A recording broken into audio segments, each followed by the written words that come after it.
Last week we looked at the possibility that Jesus was crazy. If you missed it, it's online. Right? This week we will look at the possibility that Jesus was a cynic, capital C. Subversive cynic. And keep in mind, these are not random explorations. These are possibilities raised by the texts that we're reading. And they're some of the main reasons that I still call myself a Christian or a member of the Jesus movement, or however we put it. So I have a question for you. If you consider yourself to be a Christian, I want to know why you're still a Christian.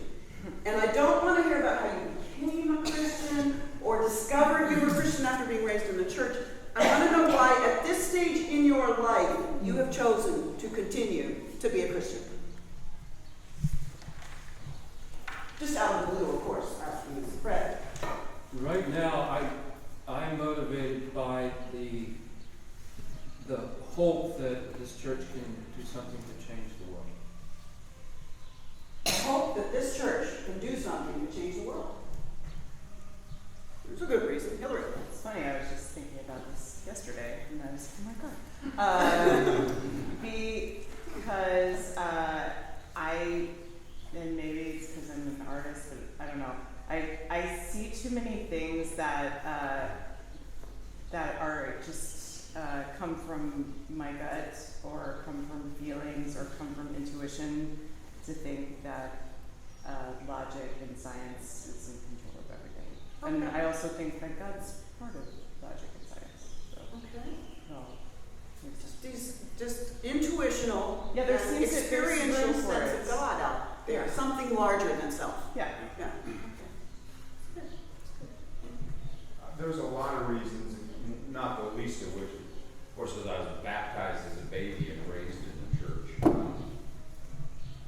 But I think one thing that helps keep me in it is this notion of incarnation, of God's Spirit, our spirit, kind of interwoven in the body, and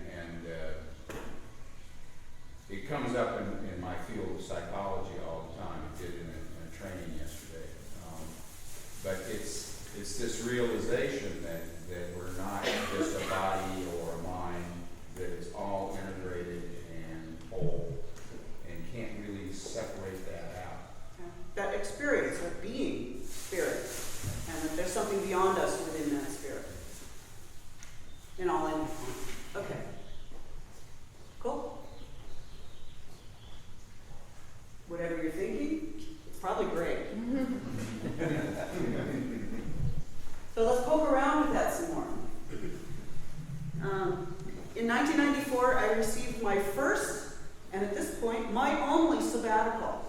Very exciting, because when you're an interim, you don't stay long enough to get sabbatical. After I served 5 years as an associate minister. Having been previously disillusioned by some rather important aspects of outdoor ministries at Pilgrim Pines. Having been disappointed by what seemed to me at times to be a social club atmosphere at my parish. Having been put on trial by Christians who thought I was a lesbian and believed that to be a crime. It was serious, man. I had to defend my job and everything. And it was because I wore Birkenstocks and never talked about my boyfriend. That'll do it. I bet you didn't shave your legs either, did you? I did not. Still not.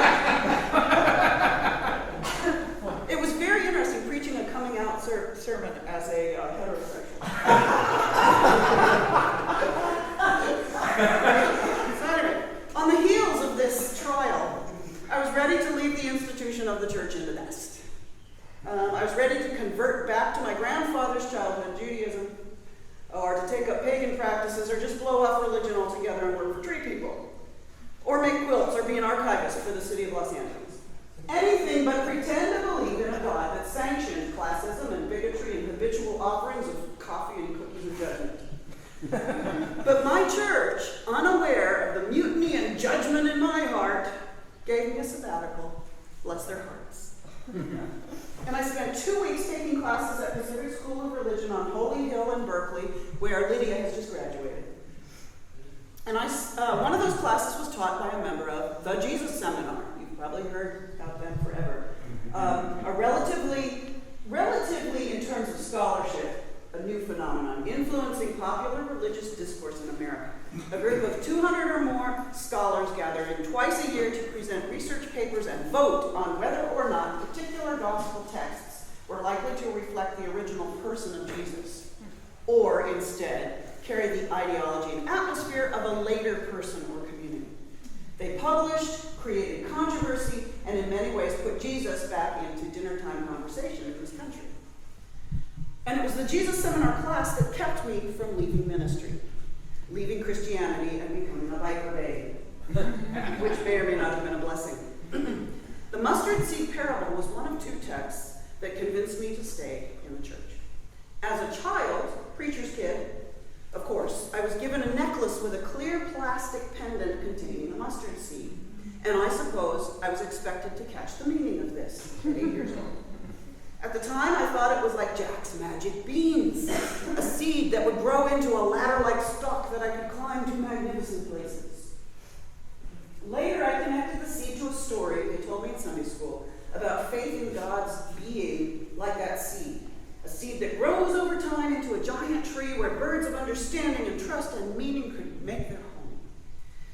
It was a popular interpretation of a popular parable, perpetuated by the many ways in which it happened to be recorded in the Bible in a variety of forms.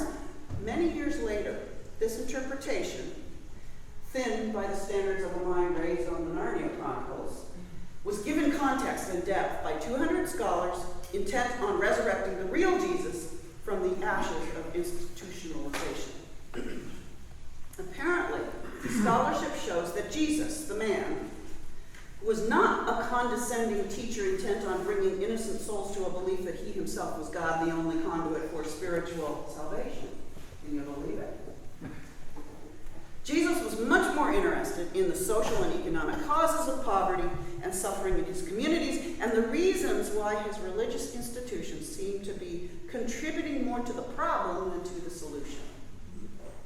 The earliest texts, written closest to the time of his life and the historical realities of his time and culture, lead scholars to believe that Jesus was a reformer, a challenger of the status quo, an idea close to the heart of this congregation. Some liken him to the cynic, a Greek cynic, Diogenes, the philosopher, who lived around 400 BCE, and he would walk the streets during the daytime with a lit lamp, looking for one honest man.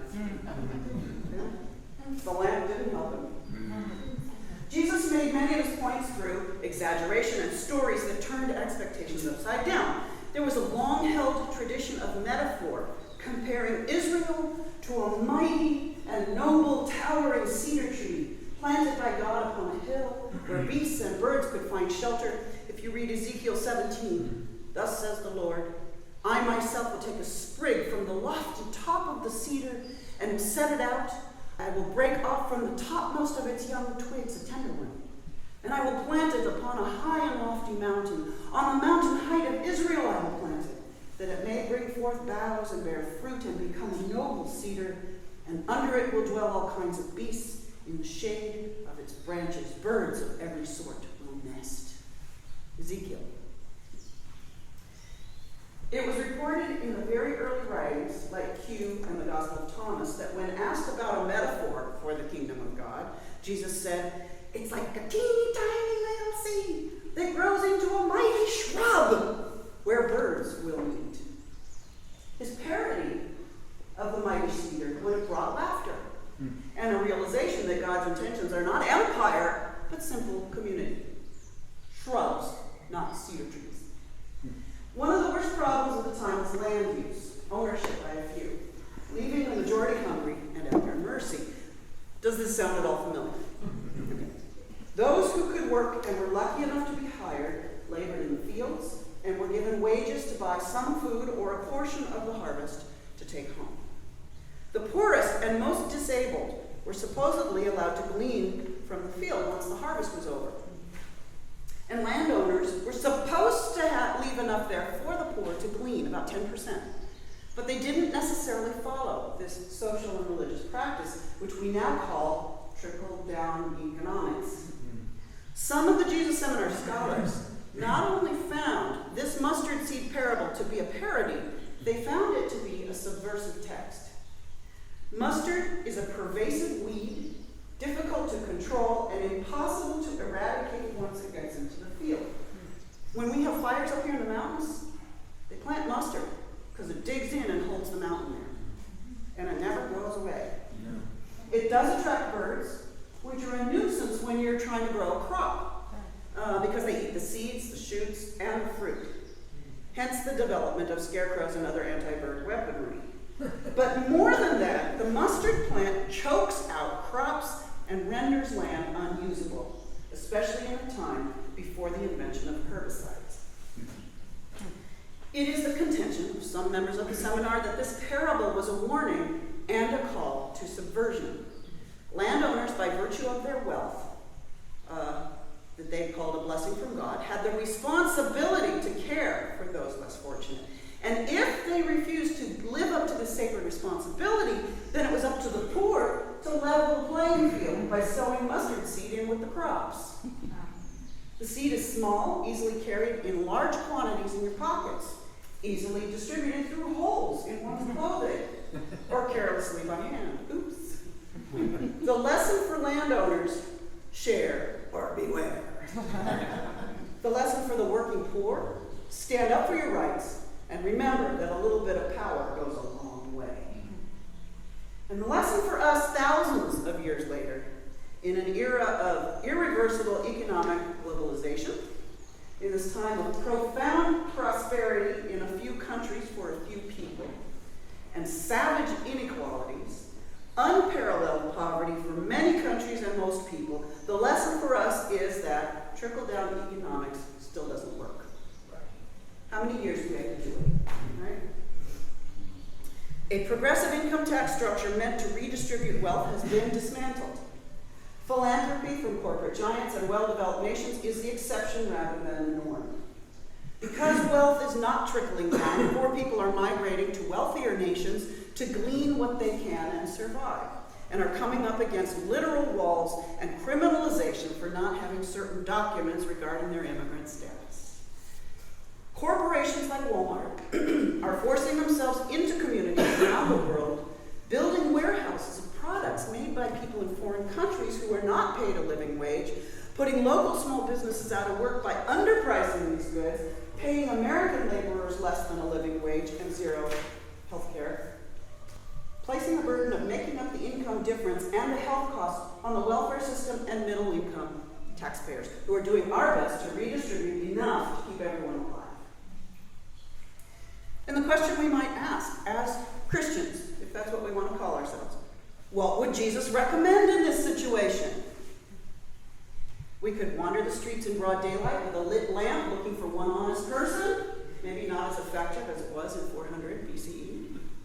We might also remind the world of basic human rights given by God: food, clothing, and shelter.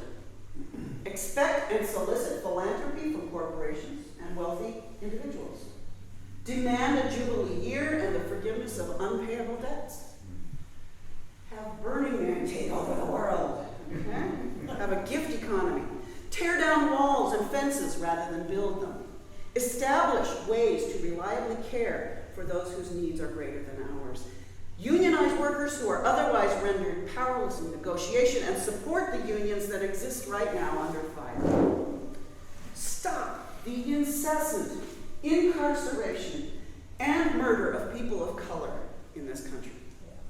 Demand sanctions and economic legislation that will level the playing field, certainly not the Pan-Pacific Trade Agreement, which went down this week, thank God, at least for the time being.